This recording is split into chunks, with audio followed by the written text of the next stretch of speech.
94 Harish Mukherjee road. কেমন আছো কলকাতা? কেমন আছো কলকাতা? আমি সুরজি তোমাদের সঙ্গে নমস্কার সকল শ্রোতা বন্ধুরা। আজ এমন একটি ঘটনা শুনতে চলেছ, যেই বিষয়ে ঘটনা আমাদের ইউটিউব চ্যানেলে আগে পোস্ট করা হয়নি। তো ঘটনা হতে চলেছে খুব ইন্টারেস্টিং। তো করছে কি, পেটি বাঁধলো, আব ভয় শুরু হতে চলেছে।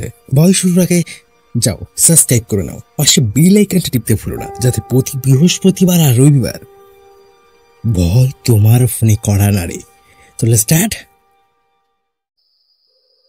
আমি সোনালী মাঝি কলকাতার মেডিকেল হসপিটালে গত 25 বছর ধরে কর্মরত আছে।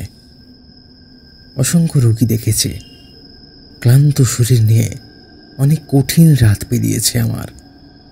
কিন্তু সেই একটা রাত 2010 সালের 15ই জুন আজও আমার নিঃশ্বাস আটকে দেয় সেই কথা মনে পড়লে। সেদিন ছিল আমার প্রথম নাইট শিফট।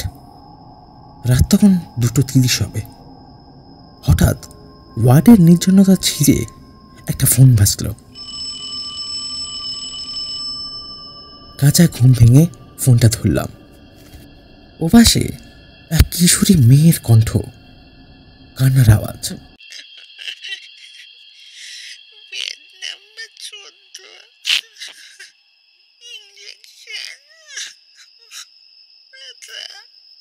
ভয়ানক কাঁপা গলায় কথাগুলো যেন বুক ফেটে যাচ্ছে যন্ত্রণায়।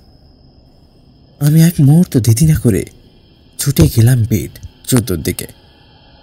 পৌঁছে দেখি বিছানা একবারে খালি, আশেপাশে কেউ নেই। কিন্তু আমি স্পষ্ট শুনেছি কথাগুলো। বেডের গতি ছুঁয়ে দেখলাম, তখনও গরম। দ্রুত বেরিয়ে যাই ওয়ার্ড থেকে। বিভ্রান্তির মধ্যে সেই রাতটা কেটে যায়। মনে হলো আমার সাথে কেউ মজা করছে। যাই হোক, পরের দিন রাত ঠিক আবার সেই 2:30 ফোনটা বেজে উঠল। ধরলাম না। অনেকক্ষণ ধরবো না করে মনে হলো এটা যদি অন্য পেশেন্ট হয়। তাই ফোনটা হাতে তুললাম এবং আবার সেই কণ্ঠ।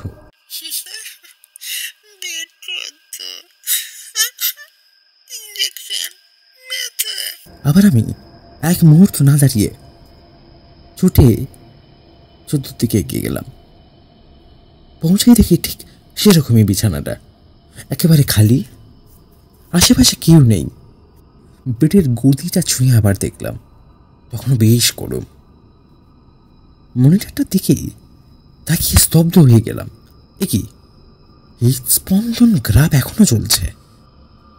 সঙ্গে সঙ্গে ছুটে বাইরে নিজেদের রুমের দিকে দৌড়াচ্ছি আমি। তখন রাত 2:40 হবে। 3 তলা থেকে 2 তলা আসতেই আমি অবাক হলাম।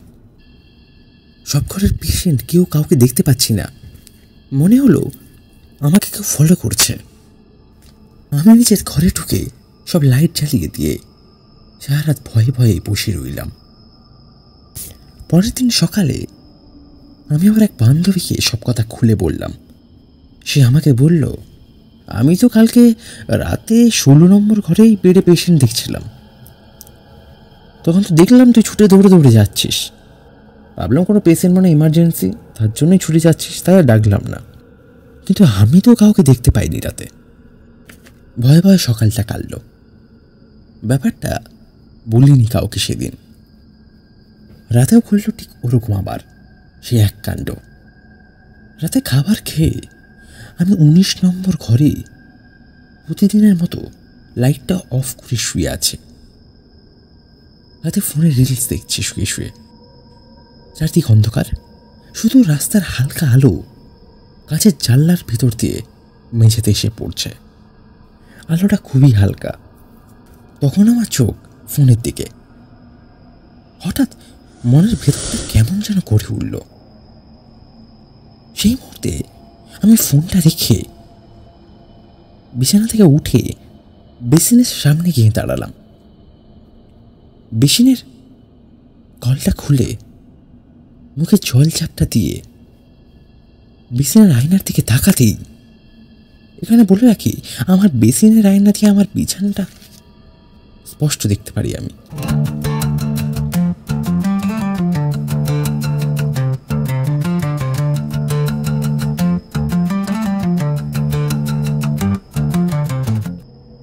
আবার ঘটনায় ফিরে আসছে।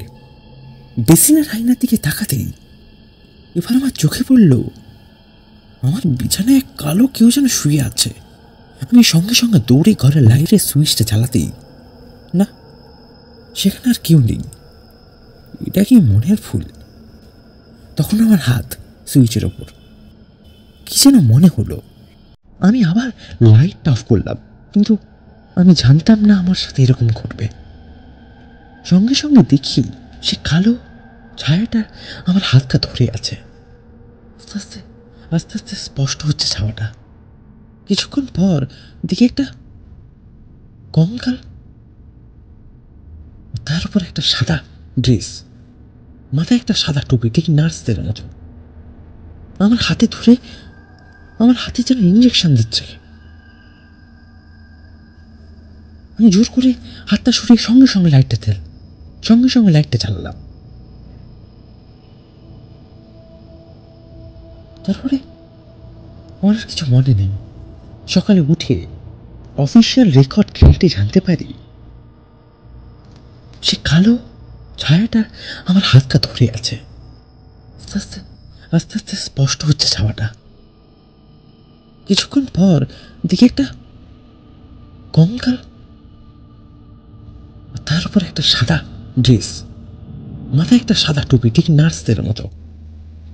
আমার হাতে ধরে আমার হাতে যেন ইঞ্জেকশন দিচ্ছে। আমি জোর করে হাতটা সরিয়ে সঙ্গে সঙ্গে লাইটটা দিলাম। আমার আর কিছু মনে নেই।